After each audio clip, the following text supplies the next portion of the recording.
محرم کے مہینے میں کتنے روزے رکھے جائیں؟ 2 روزے.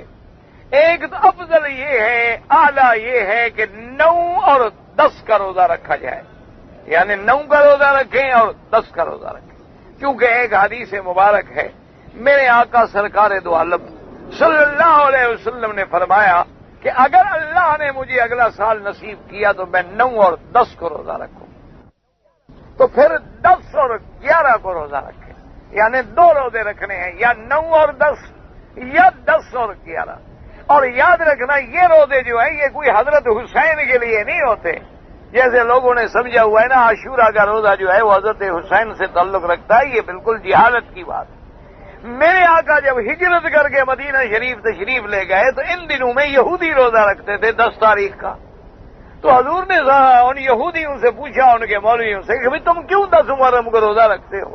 تو انہوں نے کہا کہ یہ وہ دن ہے کہ جب اللہ نے موسیٰ علیہ السلام کو دریا سے نکالا تھا اور فرعون کو غرق کیا تھا، تو ہم اپنے پیغمبر کی اس نجات کی خوشی میں روزہ رکھتے ہیں.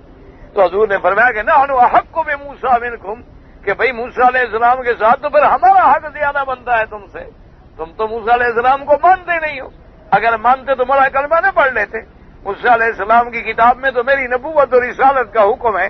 تو حضور نے حکم دیا صحابہ کو کہ تم بھی روزہ رکھو محرم کا، لیکن 2 روزے رکھو تاکہ یہودیوں کی مشابہت بھی نہ بنے اور موسیٰ علیہ السلام کی اس نعمت کی یاد بھی تازہ ہو جائے.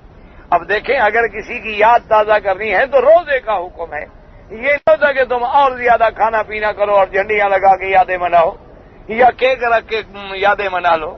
یہ نہیں ہوتا، بلکہ روزہ رکھو، اللہ کو یاد کرو، اللہ کا شکر ادا کرو، اللہ تبارک و تعالیٰ کی نعمتوں پر شکر ادا کریں.